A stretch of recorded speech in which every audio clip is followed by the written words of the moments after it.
pura-pura lengah lah. Pernah, Pak? Ya, itu pernah. Bahkan tertulisnya pun pernah.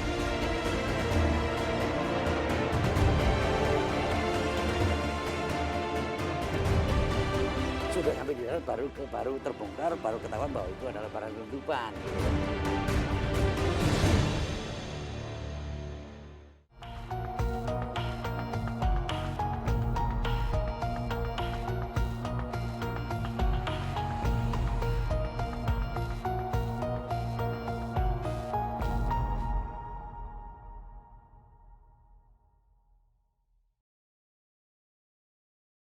Pemirsa, berada di jalur perairan internasional membuat kawasan Kepulauan Riau kerap dimanfaatkan untuk memasukkan barang ilegal ke Indonesia. Hingga tahun 2015 saja tercatat lebih dari 10.000 kasus penyelundupan. Pelabuhan tikus di Tenggarai menjadi penyebab maraknya praktek penyelundupan. Lalu mengapa praktek penyelundupan ini sulit untuk ditindak? Inilah News Story Insight.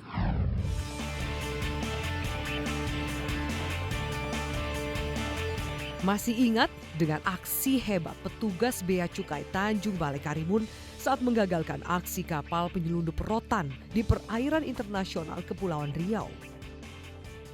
Bak film perang, aksi penangkapan para penyelundup seperti ini kerap terjadi di lautan lepas perairan Indonesia. Petugas Bea Cukai yang berwenang menangkap dan menindak aksi penyelundupan selalu mendapatkan perlawanan sengit. Dengan berbagai cara, para penyelundup berusaha melawan petugas demi meloloskan barang yang mereka bawa.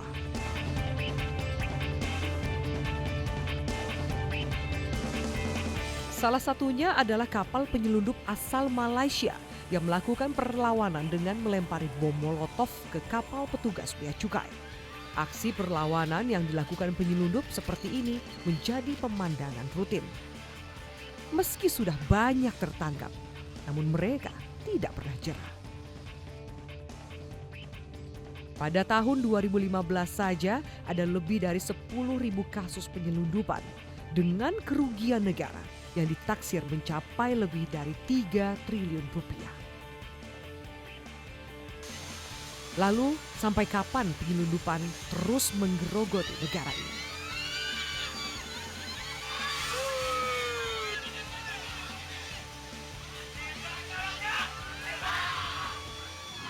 Berbatasan langsung dengan negara tetangga seperti Singapura dan Malaysia membuat Provinsi Kepulauan Riau kerap digunakan sebagai jalur penyelundupan barang ilegal. Provinsi yang terdiri dari pulau-pulau ini semakin sulit diawasi karena banyaknya pelabuhan tikus yang digunakan para penyelundup.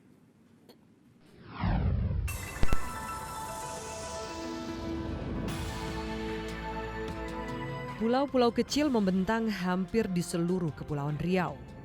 Bagi para penyelundup, pulau-pulau ini adalah jalur emas penyelundupan. Dari sekitar 2.300 pulau di Provinsi Kepulauan Riau, hanya sekitar 300 pulau yang berpenghuni. Mayoritas adalah pulau kosong, tidak berpenghuni. Pulau-pulau kecil ini memudahkan praktek penyelundupan. Pulau berperan menjadi benteng bagi para penyelundup untuk menghindari kejaran aparat. Perairan Kepulauan Riau sudah lama menjadi jalur penyelundupan dari Singapura dan Malaysia. Dan barang-barang bekas menjadi komoditi favorit yang diselundupkan. Selain Batam, sejumlah wilayah di Pulau Sumatera juga menjadi daerah tujuan. Tim NSI menemui IS, seorang pedagang yang memperjualbelikan barang-barang bekas ilegal asal Singapura ke Pulau Batam. Dan seperti inilah aktivitasnya. Kita harus punya modal. Nah, punya modal, kita tukar dolar, baru masuk Singapura cari barang. Jadi, oh ibu sendiri yang cari barang sana? Iya, sama suami pertama. Lama-lama berdua.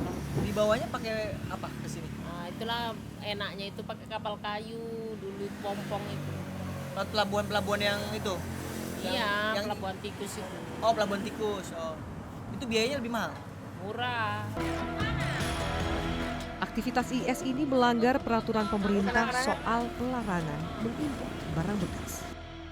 Namun, aturan tinggal aturan. Hingga kini, penyelundupan terus terjadi di perairan Kepulauan Riau, entah sampai kapan.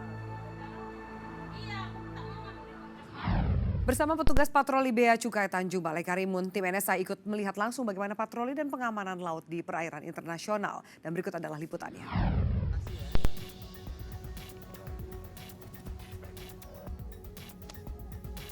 Berangkat dari Pelabuhan Batu Ampar, Kota Batam, kami bersama petugas Bea Cukai Tanjung Balai Karimun melakukan kegiatan patroli rutin di perairan internasional Batam yang berbatasan langsung dengan Singapura. Jalur ini selalu ramai dilalui kapal-kapal besar. Dan di perairan inilah praktek penyelundupan kerap terjadi. Satu persatu, kapal yang lalu lalang diawasi.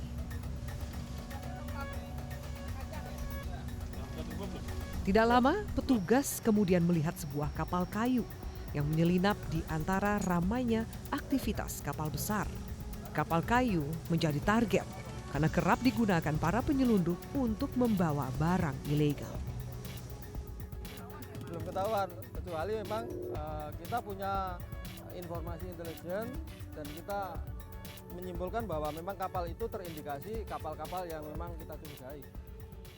Warjia, di sini kita di atas kapal patroli bersama Bapak. Bicara soal penyelundupan, Pak. Banyak yang mengatakan Batam contohnya. Batam adalah surga shopping, surga belanja. Tapi barang-barangnya selundupan. Bagaimana Bapak melihat ini? Kita lihat status Batam itu kan daerah bebas. Sehingga barang-barang dari luar yang memang masuk ke Batam itu belum dikategorikan sebagai barang selundupan. Hanya saja nanti kalau barang ekspor ini dikeluarkan ke wilayah atau daerah pabean Indonesia lainnya dengan cara-cara ilegal, ya itulah yang namanya barang. Kategorinya itu baru barang selundupan. Jadi yang di Batam ini apa statusnya? Statusnya masih barang yang diberikan fasilitas penangguhan biaya masuk dan pungutan negara lainnya. Jadi masih ditangguhkan. Jadi legal untuk membeli barang-barang di Batam, terutama misalnya gitu Pak, kalau banyak barang elektronik yang tas, kemudian macam-macam kan ya, pakaian, jam, itu ada KW 1, 2, 3 itu kan bukan barang yang asli Pak. Itu status barangnya apa jadi? Ya, tetap statusnya di sini legal. Hanya saja nanti pada saat mau dibawa keluar, kan ada aturannya di situ. Misalnya kalau dibawa dengan menggunakan status barang penumpang, kan ada batas maksimum di sana, yang mana per orang itu 250 US dollar. Nah, sepanjang masih di bawah harga itu, ya itu memang dikasih fasilitas bebas.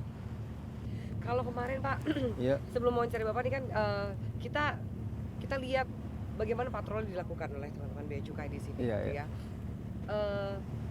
Tapi banyak juga celah-celah yang dimanfaatkan oleh penyelundup untuk memasukkan barang-barang. Celahnya itu apa saja dan biasanya barang-barang yang dimasukkan ke lewat jalur-jalur tikus itu apa aja sih Pak?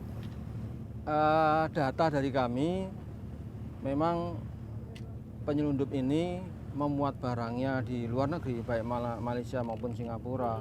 Kemudian dibawa ke Indonesia, khususnya Kepulauan Riau ataupun pantai pesisir timur Sumatera. Itu bongkarnya di pelabuhan yang tidak resmi. Dan itu luar biasa jumlahnya. Berapa tuh Pak luar biasanya? Kami sampai saat ini belum bisa menghitung. Hanya saja kemarin saking banyaknya tuh. Iya, saking banyak. Hanya saja untuk Batam kemarin sudah dihitung teman-teman. Karena memang Batam juga nggak terlalu besar, itu kurang lebih ada 50 sampai 60 pelabuhan tikus. Itu di Batam saja. Di Batam aja. 50 sampai 60 pelabuhan tikus itu dicek secara rutin setiap hari? Tidak. Keterbatasan SDM kita tidak mungkin untuk melakukan itu. Hanya jadi saja ada tadi kemungkinan lolos. Ada kemungkinan. Penyelundupannya.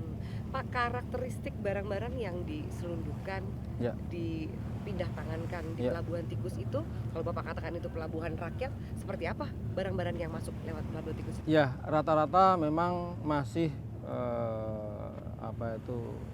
berjenis komoditi yang sangat dibutuhkan di masyarakat setempat. Hanya saja yang justru menjadi kekhawatiran kita bersama, apabila ternyata di pelabuhan itu digunakan untuk penyelundupan narkotika. Untuk 2015 kita 2 kali menangkap di laut, yang notabene itu banyak Pak tangkapan narkoba di laut itu. Kemarin hanya 2 kali, 2015. Berapa beratnya? Seingat saya yang pertama 4,9, yang kedua itu nggak banyak, 2 kiloan lah. Hmm. Itu yang modusnya ekspor ikan, pulangnya dititipi barang itu. Kemudian yang 2 kiloan ini dari barang-barang atau TKI ilegal. Pak, bagaimana juga celah-celahnya penyelundup ini membawa narkoba Pak lewat jalur laut gitu? Karena saya pernah mewawancarai salah satu bandar gitu Iya, iya. mengatakan bahwa laut itu lebih aman sekarang dibanding jalur-jalur yang lain Iya. gitu. Karena mungkin pengawasannya yang lebih sulit. Memang kita juga mengalami kesulitan sepanjang memang kita tidak memiliki informasi intelijen. Jadi memang itulah perlunya kami ini sinergi dengan institusi terkait, kepolisian maupun BNN untuk mendapatkan informasi itu. Ini menjadi salah satu sinergitas yang akan ditakuti oleh penyelundup narkotika.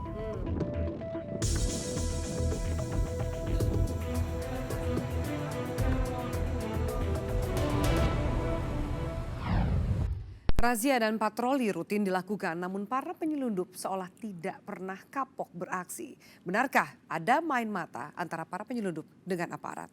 Sesaat lagi di NSI.